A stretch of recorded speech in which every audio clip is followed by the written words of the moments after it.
Selamat malam. Baik, di sini saya akan mempraktekkan tugas presentasi PowerPoint saya yang atas nama Jerianto Sihite, NIM 2101150008, kelas A semester 2, Prodi Penjaskesrek, dari mata kuliah Teori Belajar Motorik. Baik, di sini saya akan membahas tentang materi yang pertama, yaitu proses dan kondisi belajar gerak. Pembahasan tentang proses belajar gerak meliputi terjadinya fase-fase dalam belajar gerak menurut Fitch dan Posner dan menurut Adam. Pembahasan tentang kondisi belajar gerak meliputi kondisi internal dan kondisi eksternal yang perlu ada agar proses belajar bisa mencapai hasil yang diharapkan. Materi yang dibahas adalah mengenai hal-hal yang bisa dihayati dan dilihat dalam proses belajar mengajar. Oleh karena itu, akan menarik sekali dan lebih mudah dipahami apabila sambil mempelajari modul ini, Anda membandingkannya dengan apa yang pernah Anda alami atau Anda lihat di dalam praktik pengajaran pendidikan jasmani. Proses belajar gerak. Belajar gerak merupakan sebagian dari belajar secara umum. Bagiannya dari belajar. Belajar gerak mempunyai tujuan tertentu. Tujuannya adalah untuk menguasai berbagai keterampilan gerak dan mengembangkannya agar keterampilan gerak yang dikuasai bisa dilakukan untuk menyelesaikan tugas-tugas gerak untuk mencapai sasaran tertentu. Misalnya di dalam belajar gerak keolahragaan, belajar berusaha menguasai keterampilan agar gerak yang sesuai dengan macam cabang olahraganya, dan dia memanfaatkan agar keterampilan gerak tersebut bisa diterapkan dalam bermain, berlomba, atau bertanding olahraga. Mengenai proses belajar gerak ini akan dibahas dalam kaitannya dengan apa yang terjadi pada diri belajar, apa yang diperbuat oleh belajar, serta tingkat penguasaan yang dicapai pada setiap tahapan atau fase belajar mengenai belajar. Mengenai hal ini, ada beberapa ahli yang telah berusaha mengemukakan teorinya.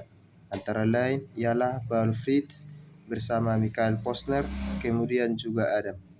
Teori yang dikemukakan Fritz dan Posner maupun yang dikemukakan oleh Adam bisa menjelaskan fenomena belajar gerak. Dengan pembahasan mereka yang agak berbeda justru bisa digunakan semuanya dan saling melengkapi.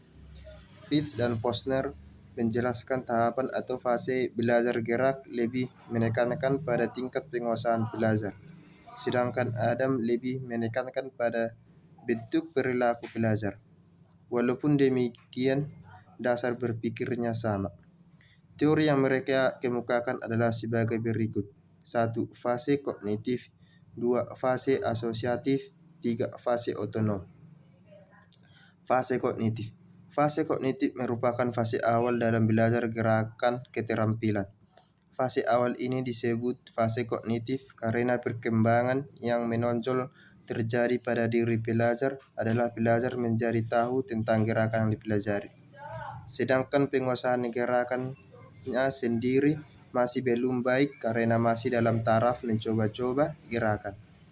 Pada fase kognitif, proses belajar diawali dengan aktif berpikir tentang gerakan yang dipelajari.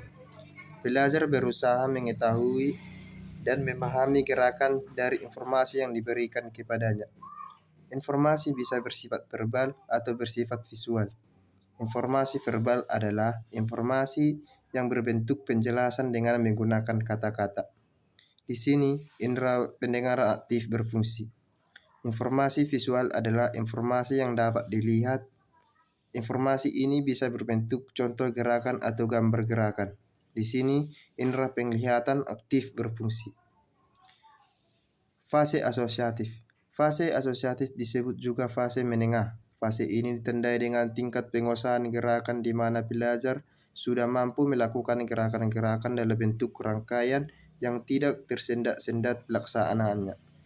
Dengan tetap mempraktikkan berulang-ulang, pelaksanaan gerakan akan menjadi semakin efisien, lancar, sesuai dengan keinginannya, dan kesalahan gerakan semakin berkurang. Untuk meningkatkan penguasaan dan kebenaran gerakan, belajar perlu tahu kesalahan yang masih diperbuatnya. Ia bisa tahu kesalahan yang diperbuatnya melalui pemberitahuan orang lain yang mengamatinya, merasakan gerakan yang dilakukan, atau melihat gambar rekaman pelaksanaan gerakan. Dari ketahuannya tentang kesalahan gerakan yang dilakukan pelajar, perlu mengarahkan perhatian untuk membetulkan selama mempraktikkan berulang-ulang. Kemampuan untuk mengenali kesalahan gerakan sangat diperlukan untuk peningkatan penguasaan gerak. Untuk meningkatkan penguasaan gerak, diperlukan kesempatan yang leluasa untuk praktik berulang-ulang. Fase otonomi. Fase otonomi bisa dikatakan sebagai fase akhir dalam belajar gerak. Fase ini ditandai dengan tingkat penguasaan gerakan di mana belajar mampu melakukan gerakan keterampilan secara otomatis. Fase ini dikatakan sebagai fase otonom karena belajar mampu melakukan gerakan keterampilan tanpa terpengaruh, walaupun pada saat melakukan gerakan itu belajar harus memperhatikan hal-hal lain selain gerakan yang dilakukan. Hal ini bisa saja dikarenakan gerakan sendiri sudah bisa dilakukan secara otomatis. Contoh dari pencapaian fase otonom, misalnya pada anak yang belajar naik sepeda. Setelah mencapai fase otonom, ia mampu mengendarai sepeda dan tidak jatuh walaupun dilakukan sambil menengok ke kanan dan atau ke kiri, memperhatikan pemandangan di sekelilingnya. Ia tidak lagi harus memikirkan bagaimana gerakan mengayuh atau bagaimana pegangan tangan agar keseimbangannya terjaga. Perlu dijelaskan bahwa gerakan otomatis tidak sama dengan gerakan efisien atau gerakan yang terampil. Gerakan otomatis belum tentu efisien. Gerakan salah secara mekanis pun dapat menjadi otomatis apabila terus dilakukan berulang-ulang. Sedangkan gerakan yang benar dan dilakukan secara otomatis akan menjadi gerakan baik. Fase belajar menurut Adam. Di dalam membahas tentang fase belajar gerak keterampilan Adam melihatkannya dari segi perilaku yang terjadi pada diri pelajar. Adam berpendapat bahwa proses keterampilan terjadi dalam dua fase, yaitu 1. Fase gerak verbal, 2. Fase gerak. 1. Fase gerak verbal. Fase gerak verbal adalah fase belajar gerak di mana gerakan yang dipelajari masih berada pada pikiran pelajar. Pelajar membayangkan dalam pikirannya mengenai gerakan keterampilan yang dipelajari.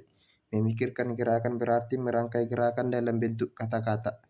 Misalnya, di dalam mempelajari gerakan mengguling ke depan senam lantai.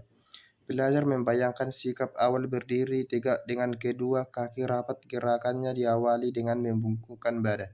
Kemudian kedua, tangan menumpu pada matras dengan jarak selebar bahu, dan seterusnya.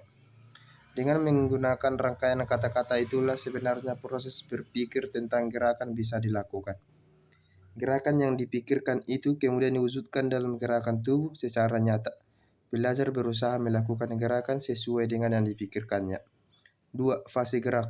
Fase gerak merupakan kelanjutan dari fase gerak verbal. Fase gerak ini karena penguasaan gerakannya sudah baik, maka pada saat melakukan gerakan seolah-olah tidak memikirkan lagi gerakan yang sedang dilakukan. Di sini seolah-olah antara aktivitas gerak tubuh dengan aktivitas berpikir bisa dipisahkan. Aktivitas berpikir mengenai gerakan hanya sampai ada kesadaran pemberian komando gerak. Untuk selanjutnya, gerakan bisa dilakukan secara otomatis tanpa harus memikirkan gerakannya itu sendiri. Dengan kata lain, bisa dinyatakan bahwa perilaku gerak tubuh independen atau tidak dipengaruhi oleh aktivitas berpikir pada saat melakukan gerakan. Yang kedua, kondisi belajar gerak. Kondisi belajar gerak merupakan suatu istilah yang digunakan dalam dunia pendidikan yang mempunyai pengertian tertentu. Kata kondisi bisa berarti keadaan atau syarat, sedangkan belajar bisa berarti terjadi perubahan, pembawaan atau kemampuan setelah terjadi proses edukatif. Dari arti kedua kata tersebut dapat untuk menjelaskan pengertian kondisi belajar. Kondisi belajar adalah suatu keadaan yang diperlukan agar proses belajar bisa berlangsung sesuai dengan tujuan yang hendak dicapai. Keadaan yang diperlukan agar proses belajar terjadi mencakup keadaan yang ada pada diri belajar dan perlakuan yang dikenakan kepada belajar. Kondisi internal dalam belajar gerak. Kondisi internal adalah keadaan yang seharusnya ada pada diri belajar. Kondisi internal dalam belajar gerak meliputi dua macam, yaitu satu, belajar harus mengingat bagian-bagian gerakan keterampilan. Dua, belajar harus mengingat urutan-urutan rangkaian gerakan. Kedua macam kondisi internal tersebut bisa dijelaskan sebagai berikut. Satu, mengingat bagian-bagian gerakan. Untuk mempelajari gerakan keterampilan baru hanya dimungkinkan apabila belajar memiliki model kemampuan melakukan gerakan yang merupakan dasar terbentuknya gerakan yang baru. Misalnya, agar pelajar dimungkinkan mempelajari keterampilan gerakan menggiring bola, ia harus terlebih dahulu mampu berjalan atau berlari. Gerakan berjalan atau berlari tersebut harus dapat diingat dan dilakukan pada saat ia mempelajari gerakan menggiring bola. Karena tanpa mampu berjalan atau berlari tidak mungkin bisa menggiring bola. Kemudian menggiring bola juga harus diingat bagian-bagian gerakan. Belajar harus mengingat penjelasan dan contoh gerakan diberikan kepadanya, tanpa mengingat bagaimana gerakan kaki saat melangkah. 2. Mengingat urutan rangkaian gerakan. Gerakan keterampilan pada dasarnya merupakan rangkaian gerakan-gerakan. Apabila belajar tidak bisa mengingat urutan rangkaian dari gerakan-gerakan, maka ia tidak akan mampu melakukan gerakan keterampilan dengan baik. Contohnya, mengenai belajar bermain tenis. Agar ia bisa bermain dengan baik, ia harus mengingat bagaimana urutan gerakan servis, urutan gerakan mengejar bola, kemudian memukulnya, dengan sebagainya. Sebelum melakukan pukulan servis, belajar harus ingat bahwa terlebih dahulu harus berdiri di luar garis belakang sambil memegang raket dan bola. Bola dilambungkan terlebih dahulu, kemudian dipukul sebelum bola jatuh kembali di lapangan. Selain itu, juga harus ingat mengenai apa yang harus dilakukan selanjutnya. 1. Kondisi eksternal dalam belajar gerak. Kondisi eksternal dalam belajar gerak adalah stimulus dari luar diri belajar atau perlakuan yang dikenakan pada diri belajar agar proses belajar bisa terjadi. Kondisi eksternal meliputi 4 macam, yaitu 1. Sajian instruksi verbal. 2. Sajian instruksi visual. 3. Kegiatan praktik. 4. Penyampaian umpan balik. 1. Sajian instruksi verbal. Sebagai suatu cara untuk menyampaikan dalam belajar gerak, menggunakan instruksi verbal saja belum cukup. Memberikan gambaran tentang suatu gerakan hanya menggunakan kata-kata umumnya masih sulit ditangkap dengan jelas oleh belajar.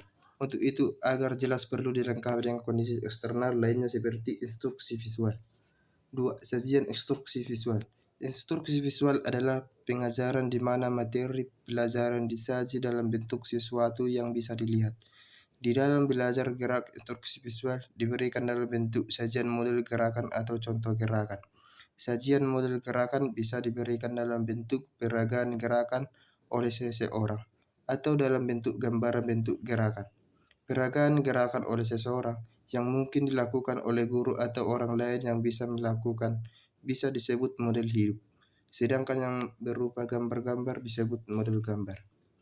3. Kegiatan praktik. Kegiatan praktik adalah salah satu kondisi eksternal dalam belajar gerak yang berbentuk melakukan gerakan-gerakan yang dipelajari. Gerakan yang dipelajari dilakukan berulang-ulang. Dengan melakukan berulang-ulang, penguasaan gerakan keterampilan bisa meningkat.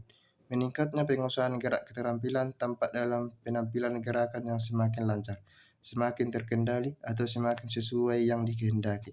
Semakin jarang melakukan kesalahan, dan penampilan terbaiknya bisa dicapai oleh ajeng atau naik turunnya prestasi tidak begitu tampak. 4. Penyampaian umpan balik. Umpan balik adalah masukan yang diterima oleh belajar sehubungan dengan apa yang telah dikerjakan. Dari umpan balik, belajar menjadi tahu apakah yang telah dilakukan dalam benar atau salah. Belajar menjadi tahu benar atau salah berdasarkan informasi yang tersampaikan melalui umpan balik. Informasi yang tersampaikan melalui umpan balik bisa berasal dari dua macam sumber, yaitu bersumber dari dalam diri belajar sendiri dan bersumber dari luar diri belajar. Umpan balik yang berasal dari dalam diri belajar sendiri disebut umpan balik internal atau umpan balik interstik. Sedangkan umpan balik yang berasal dari luar diri belajar disebut umpan balik eksternal atau umpan balik interstik. Baik, demikianlah hasil penjelasan materi tentang PowerPoint saya. Saya ucapkan sekian dan terima kasih.